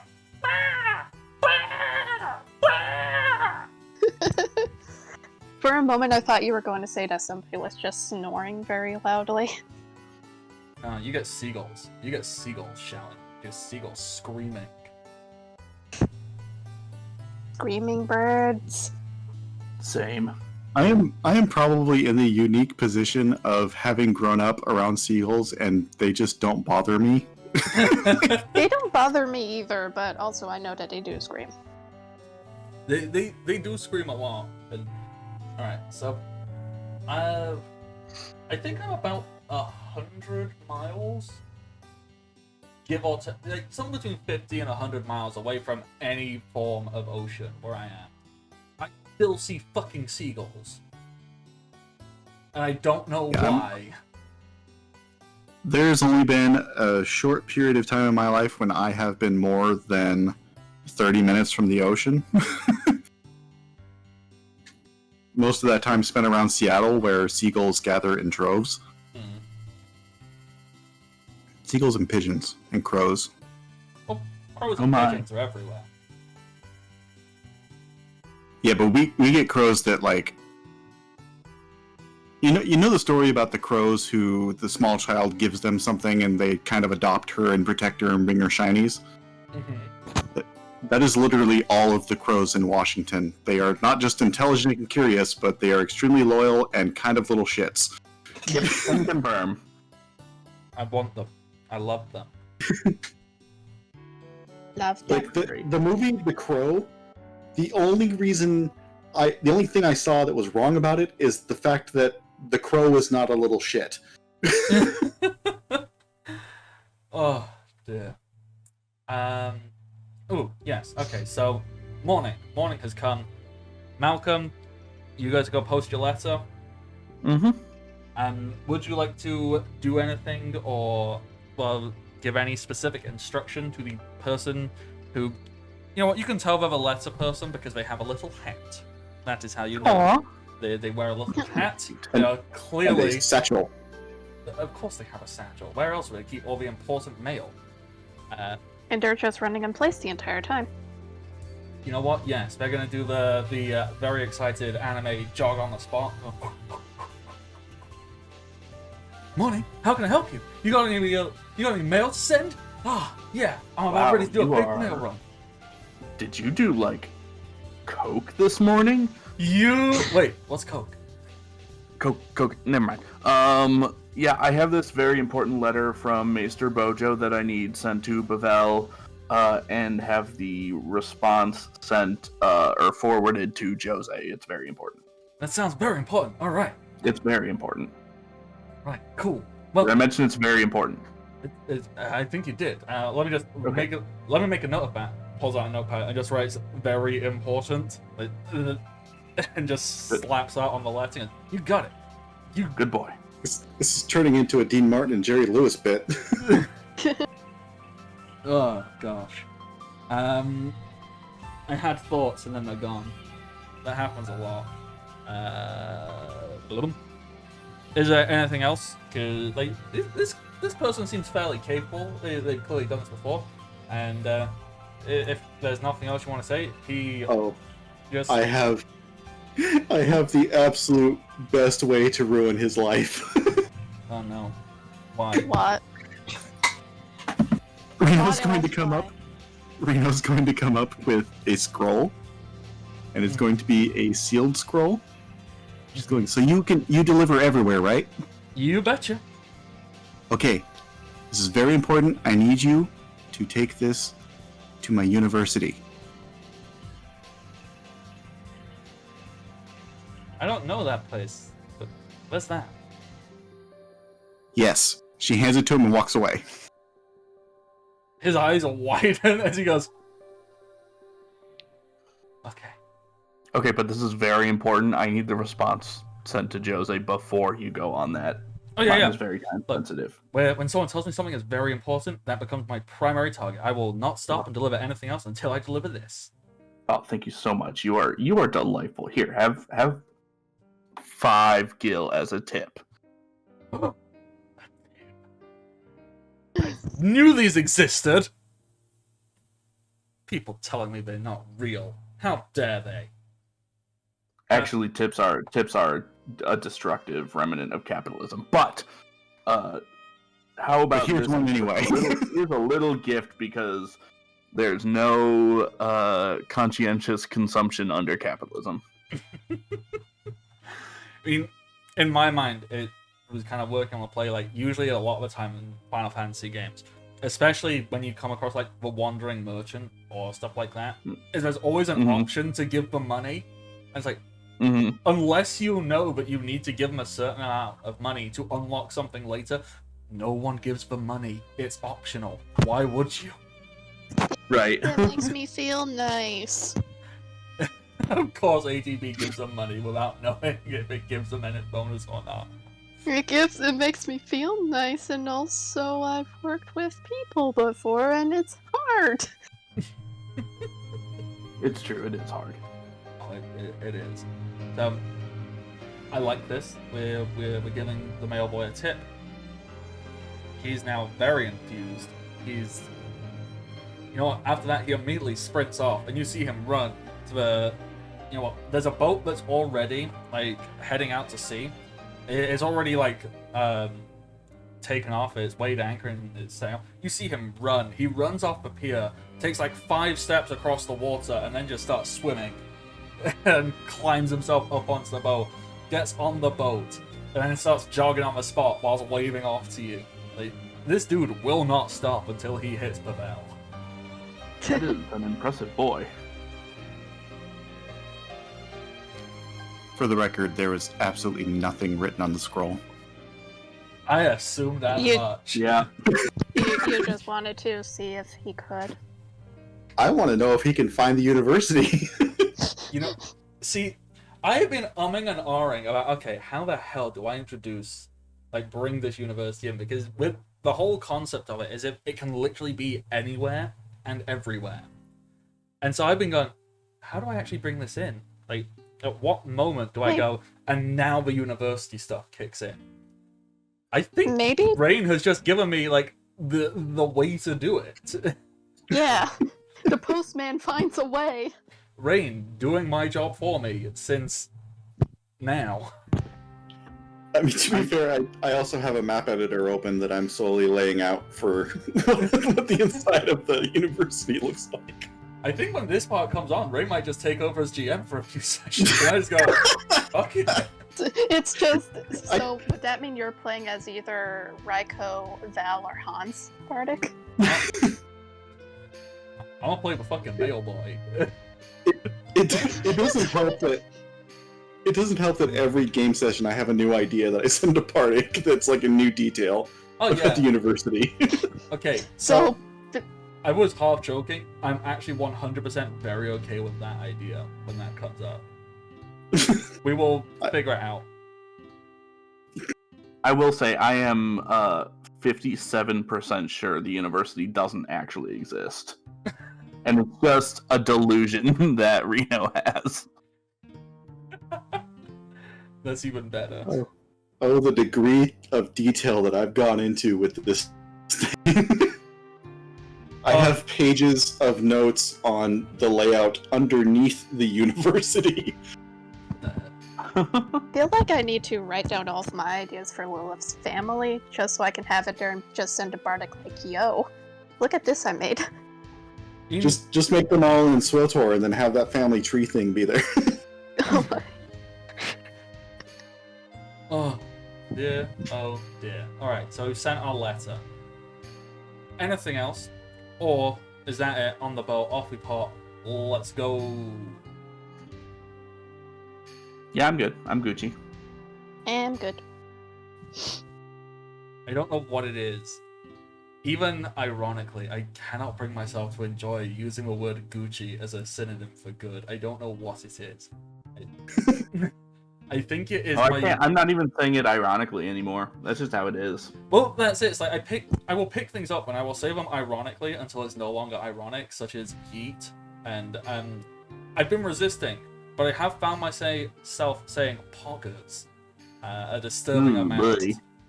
And Oh god. I think what it is unfortunately, because of just how right there, like there's no way for me to say words like heat and poggers and lit and like whatever. It is entirely because of my schooling and so much of it. Like everything just sounds very incorrect. I feel like a mid-40s boomer trying to be hip with the kids when I say these words. How do you do, fellow kids? That is 100% it. I am the fellow kids boy. I mean, okay, yes, I know I can do the whole yeah boy, like, but it feels fake. It feels entirely pretend. I mean, considering that hasn't been a thing in 20 years. You say that, but it is 100% still a fucking thing because It kind of resurged. Yeah, we are. It's a really wonderful thing, actually. As we all approach age of being able to remember 20 years ago, and obviously, Rain, you have already reached that, and actual. When you start to realize, like, shit, this is just the same stuff from 20 years ago. It never goes away. It just keeps coming back. Yeah. Does that mean Beyblades will one day make a resurgence? That was cool. I mean, Beyblades fun never and went fun. anywhere. They still exist. Yeah, I'm pretty sure Beyblades are still around. I feel like they're less popular now. Well, one could argue that fidget spinners were just a different kind of Beyblade. I guess? Maybe. I really want to, like, reintroduce myself to Beyblades, but I can't. I'm struggling as is to keep on top of my current hyperfixations. Sorry, I'm laughing because I relate so very, very hard to that. Yeah, you know, every time that you go, oh, that thing was really cool, I like that. And then you realize it's like 6 months later and you're still on that thing, but there's more things you also want to be into. It's like, I don't have time. I don't have the money for my hyperfixations is the problem. All my hyperfixations get very expensive very quickly. Ooh. My laptop bricking has made me lose a lot of my hyperfixations. Yeah, I can imagine that.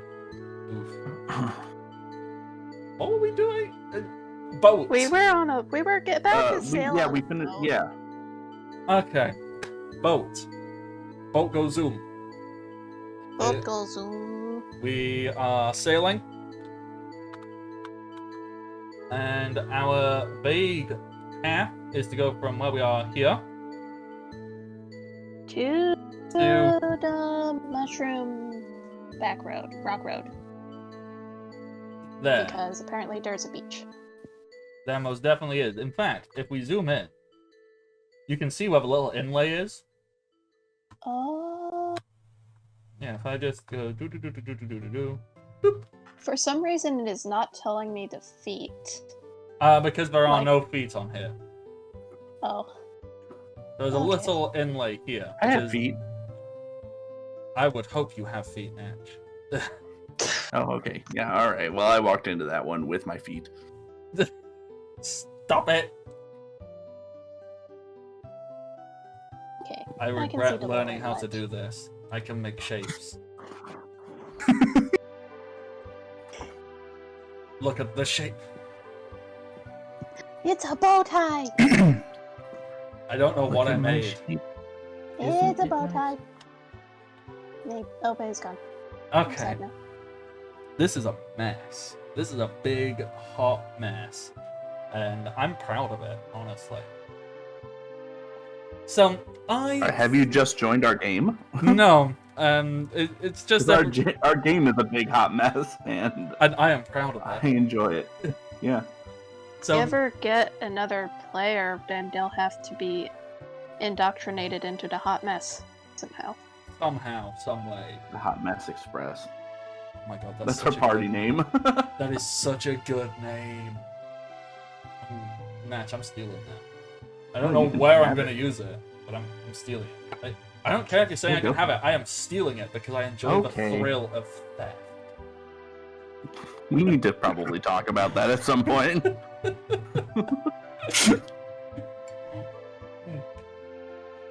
Okay. So, I believe this would probably take, like, maybe 4 days, give or take. So, it's a pretty long distance. So, here's a question. And it's something to think about more so for next time, I believe. Because I can't really just whip stuff out. Just whip it out and have stuff ready. But, do we want any kind of side quest adventures? Do we want something to go wrong, or do we want just a nice simple, yes, we travel there and we just have 4 days of downtime and relaxation and breathing and whatever? Because I am more than happy to go, all right, yes, if we come up with like a side questy type adventure, that would probably get, some equipment, maybe a level, all that stuff, take up a couple of sessions.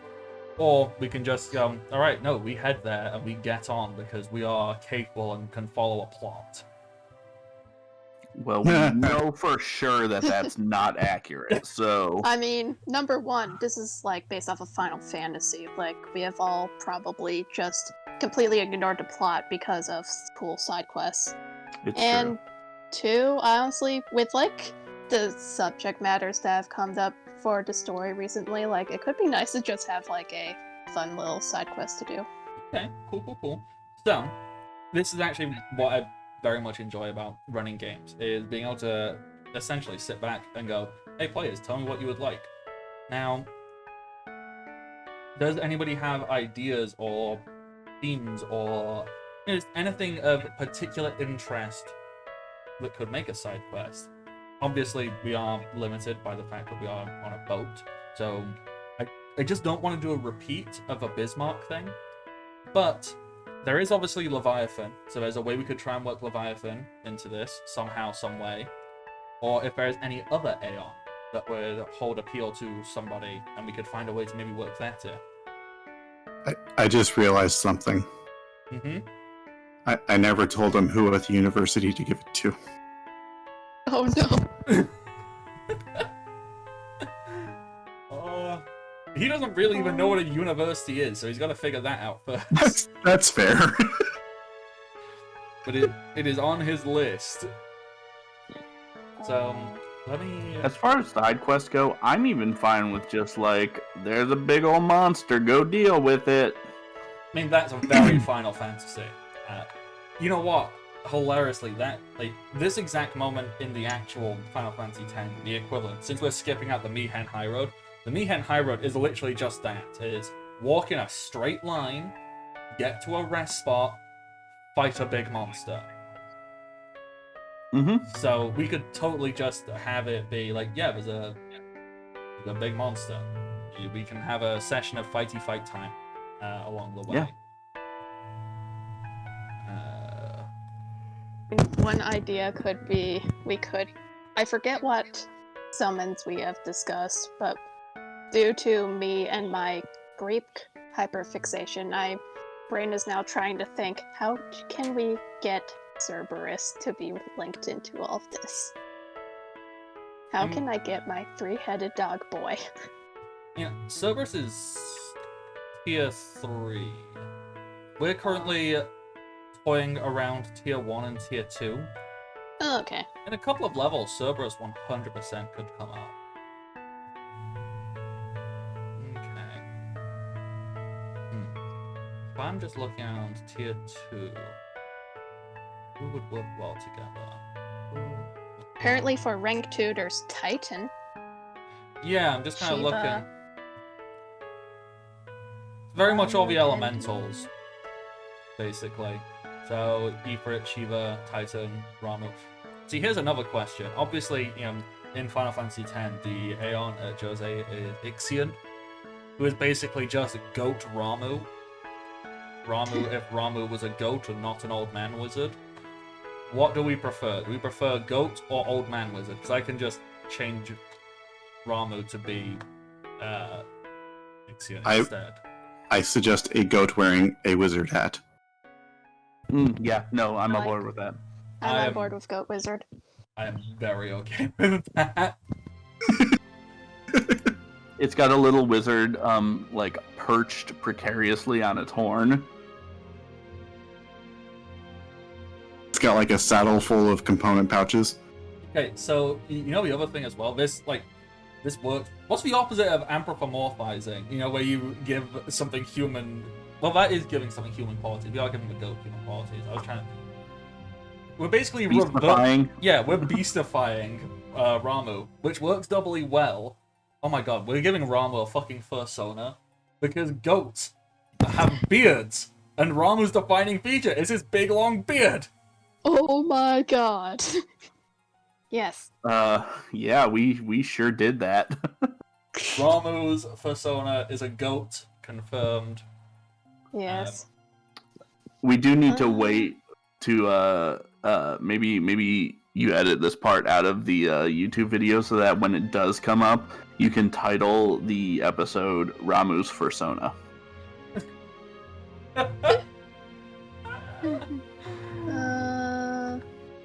There is Catoblis? Catoblepus?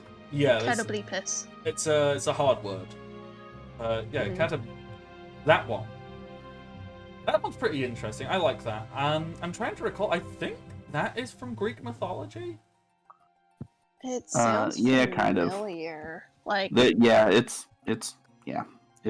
been a thing all around a lot of different places.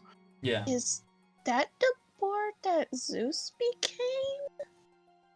Catoblepus is like a very, very hideous creature. So much so that it's usually affiliated with, like turning stuff to stone. And basically, its whole thing is, like, if someone is just nice to it, it becomes like a really good friend. Because it's not used to things being nice to it. I really like that vibe of just be nice to this mighty creature and you gain, like, its friendship for all eternity. That is just, like, the best vibe. I mean, to just read the description of him, because usually he's not like a serious summon in most games. Usually he's like a bonus one you have to go and find.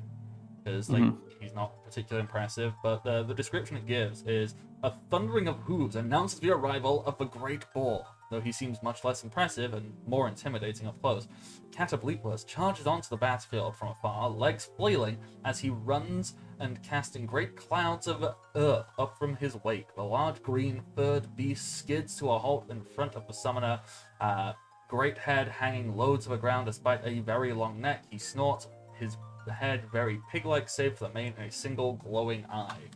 Now, I also believe I did put all of the images on here somewhere. That would do it. Look at that. It would be there. So it's this guy. To zoom in on him. Look at, He's cute. look at that boy. Who's this friend? What? I love him. Okay. I actually just had a really, really good idea. I know a great side quest. Yes. Yes. It's a good side quest. It's a fun side quest. And it kind of gives us a bunch of cool power-ups really quickly. Alright. Ooh. Cool. Is Big Ice Mommy, is she a regular summon that we would find on the pilgrimage? Yes. Big Ice Mommy. She lives in Macalania, the frozen lake, basically. Okay. Just making sure, because Makes sense. I need Big Ice Mommy in my life. You need Big Fire Daddy and Big Ice Mommy. Yeah. Are we having more of Natch slowly realizing, like, am I Pan? I don't think he's slowly realizing that. Oh. It's just revealed later on. Like Malcolm's just like, oh yeah, did I tell you guys that I'm Pan? I was meaning Natch, because I remember a few weeks ago, or it could be a few months ago, I don't remember. Natch seriously had a question, like, hang on a second. Yeah, no, that's been. We don't need to talk about this on stream. Yeah. Oh, yeah, sorry. But that's your business. Brain just processing things. Alright. No, it's fine. Sometimes I forget we're on stream. That's probably the best way to stream, if you ask me. Yeah, maybe not in that particular. But also not particularly good. It's... Alright. Alright, so do you want me to share what my idea just was, or do you prefer to be surprised with that next time? I want to be surprised. We want surprises? Same. We want... You severely overestimate my ability to remember things. That's true. Move. Okay. Well, I can just give a hint, and people should probably recall it. So, if I just say Final Fantasy IV.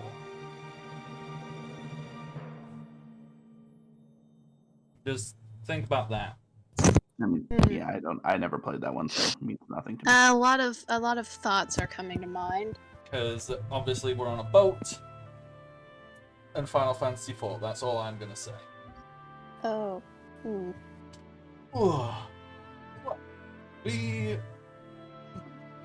There's like 15 minutes left on my timer. What the hell do we do for the last 15 minutes? We level up again. No, I'm kidding. Cliffhanger? Could give us some sort of cliffhanger, especially due to the Final Fantasy IV. Okay, I can give you that. Give us a little plot taste. A little Costco sample. You can have plot as a treat. You know, I can throw out some hooks. It's got some nice juicy bait on. See if you bite. Like, as you are sailing, you are leaving behind the tropical paradise of Kilika and heading out into the deep and dark and mysterious oceans of tropical, nice, pleasant Spira. Except... No. No. Maybe. I'm not great at this right now. I'm just kind of all over the place. So I'm gonna veer off of that and plunge directly into boat. boat go zoom. Boat go zoom through water. As you are going through the water, it's fairly uneventful. It seems fairly standard and safe and normal. Until, I'm not going to say out of nowhere. That in the middling distance, there has been like a small collection of grey clouds. No more particularly troublesome than anyone would expect. You know, weather is a thing. It's not always nice all the time. You expect some rain.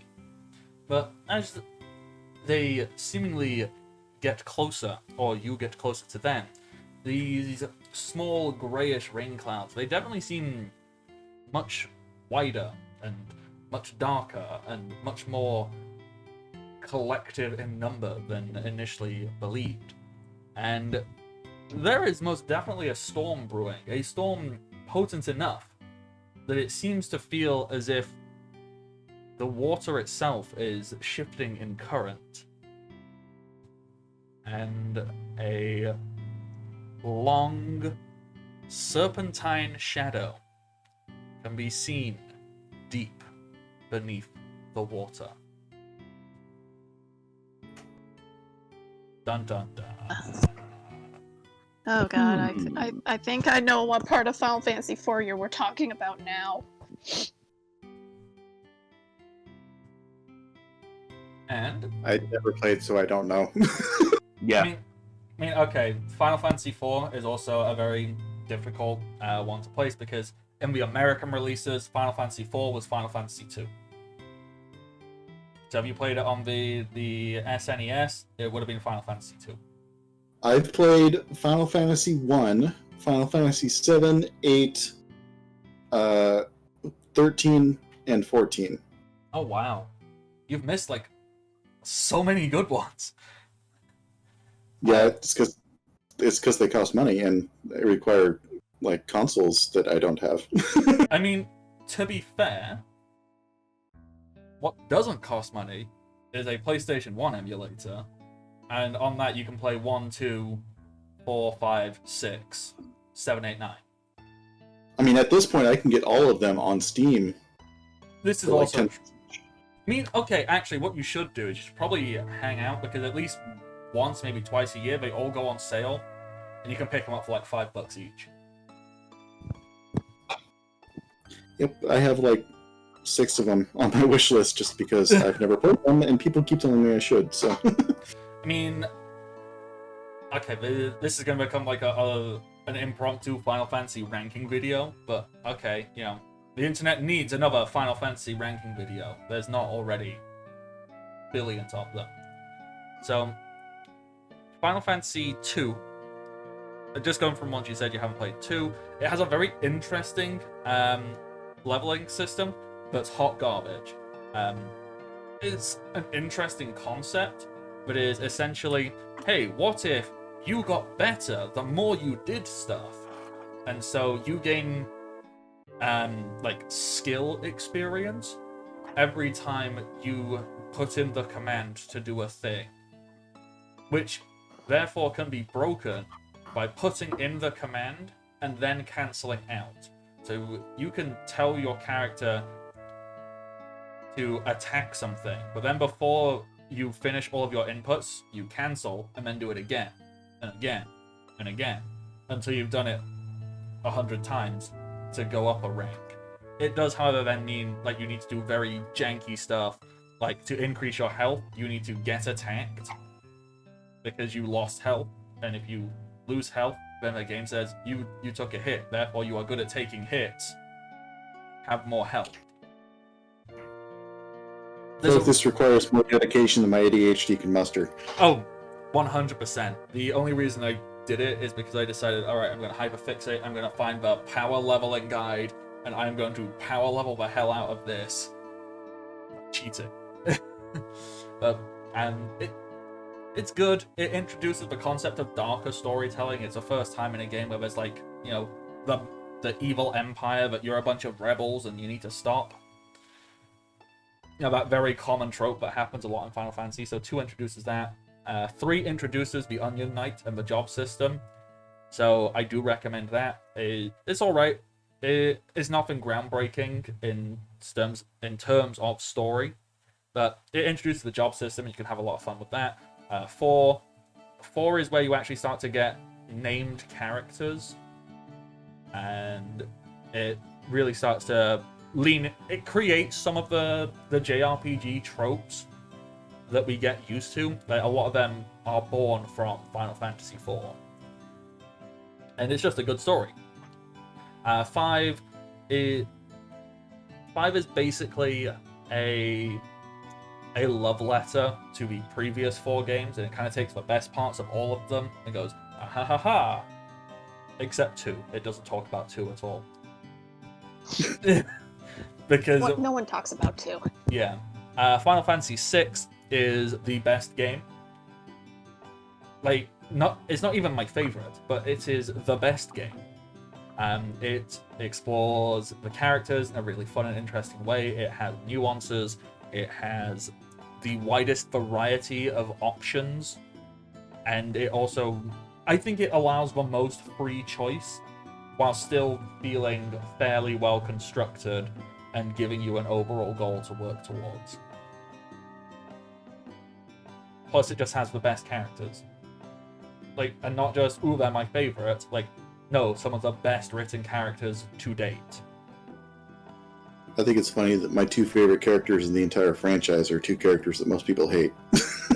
Lightning and... Who's the other one? I forget. Vincent. Who, sorry? My favorites are Lightning and Vincent. I've only ever seen people love Vincent. The only people I know who hate Vincent are people like, oh god, people think Vincent's so cool. He's dumb. Ugh. Like, Vincent is cool. He got his own game.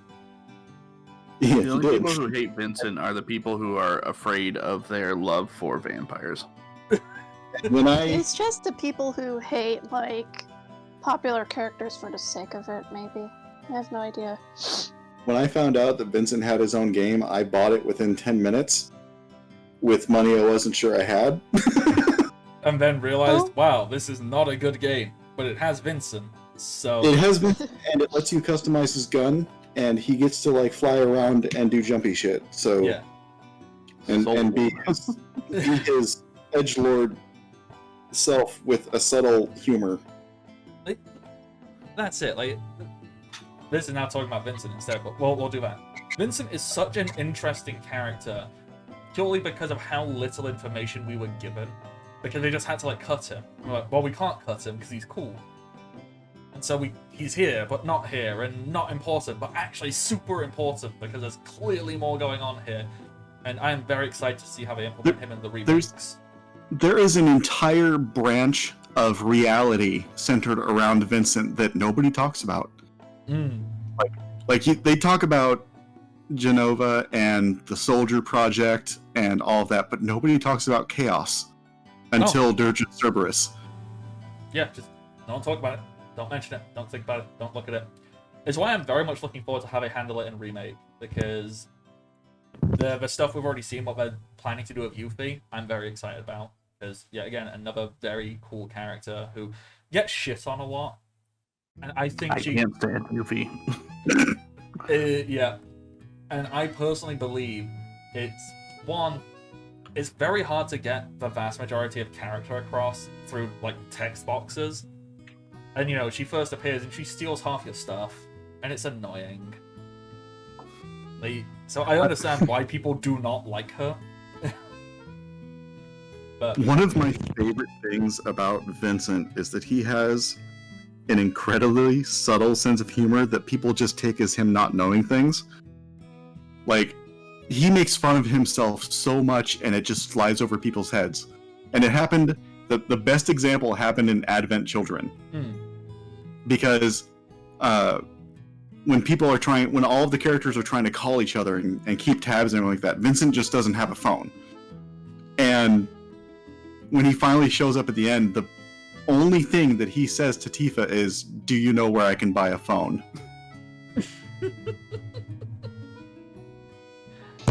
It's very clever. As he is this badass coming up with his tri-barrel gun and his hawk claw. I just enjoy when you can tell the creator really loves the character and really loves ideas and plays with it. 'Cause you can just see so much stuff building. Gosh. Forgot where it was. Yeah, I was saying why Final Fantasy VI is the best game, and we started talking about Final Fantasy VII instead. Yeah. Like a bunch of... And that was like before sounds when like we a- were like when weird creature going under ship. Oh yeah, the actual game we're playing, not just talking about other games that are not this game. None of us. But this is what happens when we take a long break from the game, because none of us were actually prepared to play. We just kind of did, and then things happened, and now we're hanging out. I mean, I think, honestly, that's probably the best thing we could have done. Because this happens a lot with games, you know, you miss a week because something, and then you have to miss another week because something, and then you miss another week because... It's like, okay, at some point, we just have to go, alright, even if we don't really know what we're doing, just kind of dip your toes in. We don't need to go full ham, just dip our toes in, refamiliarize ourselves, have some fun. Remember that, oh, well, we actually really enjoy playing together. Even if we don't know what we're doing, we'll figure something out. Let's go. So, I'm very happy with how today has gone, even if it has been... I mean, I do like this, like, compared to, like, going back to a lot of games, and it's like, okay, we're immediately going into this deep, like, dark plot, like, all serious, like, and it's like, I don't even remember how to play my character. Yeah. I think it is definitely something a lot of people make the... I don't want to call it a mistake, but they make the choice to decide, okay, we're going back to this, and immediately go, alright, hard, serious, jump straight back in the thick of it, go, go, go. Like, that can work, but it also can really throw people off. Because when everyone's trying to, like, refamiliarize themselves, it's like, oh, you're throwing a lot at me, and I'm trying to know how I do stuff, and remember, like, the sensation. So, I think we did a good choice by just kind of goofing off this entire session. But hey, we're establishing things. We've now got a really cool... Well, I have a really cool idea of a little side quest, because honestly, I wasn't 100% certain where we were going after this, because I had set it up in a way to have different options. So I liked this. I very much enjoyed this. And speaking of how much I have enjoyed this, should probably do a wrap-up for all this, because I think we have ceased to be playing. So thank you everybody for tuning in. So just the cliffhanger was like clouds, creature going under ship. Yeah, pretty much. Clouds, storm, ocean moving, shadow. This is the quick save before the boss fight music starts playing. Pretty much, yeah. Like you hear the sudden rise in violins, you know you have to save. This is like the point where you gotta switch to disc 2.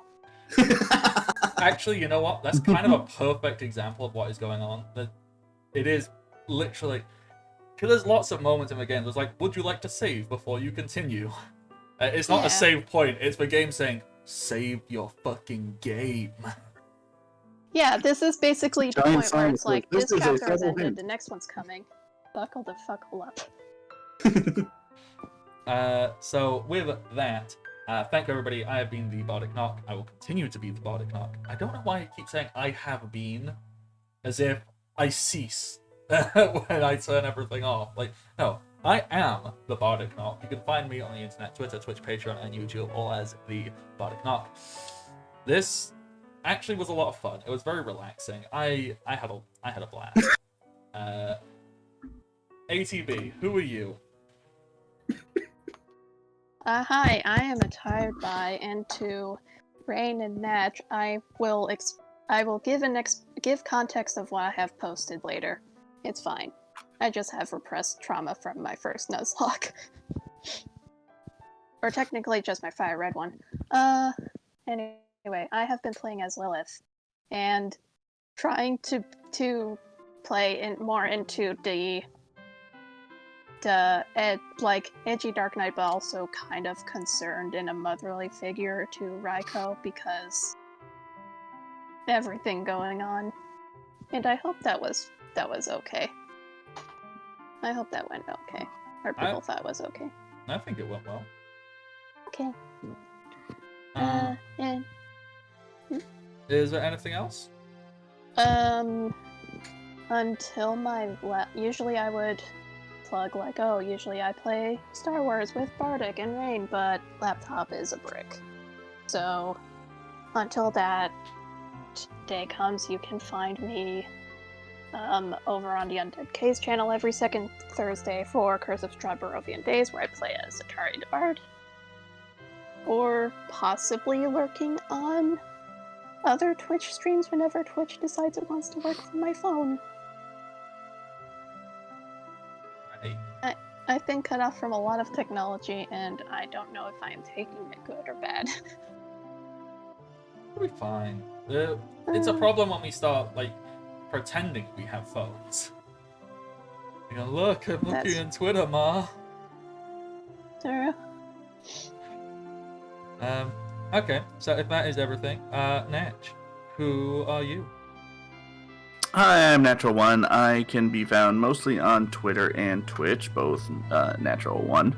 And I stream mostly little kind of short streams during the week, usually around 6 Pacific time, and then a longer one on Saturday mornings.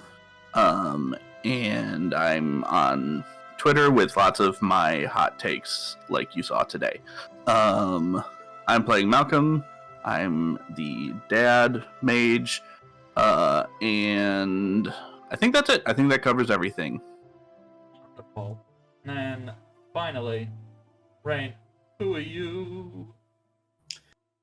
I am Rain Hayes, and you can find me here playing this because I think this is the only stream game I have right now.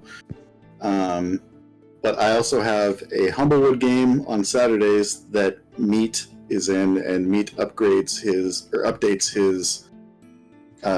Twitter with their adventures. You can find that at Kobold Meat, because I'm simple. And then I also have products on Dungeon Masters Guild, including a product that is going to include Meat, which will include, I think so far I have 13 subclasses, 6 new races, plus a couple of new sub-races, 6 to 8 new locations, 7 new factions, and a mess of new magic items. That is a lot of good stuff. People should Yeah, check and out. it's getting bigger. You use it to create a drow army. Oh, it gets, because one of the sub races is an elf sub race called the Web Dancers, who are related to the Drow. Excellent. So I hope we all get lots of updates as that goes. And with all of that, we can wrap it on up. So until next time, stay safe and happy adventures. Bye-bye. Bye. Bye.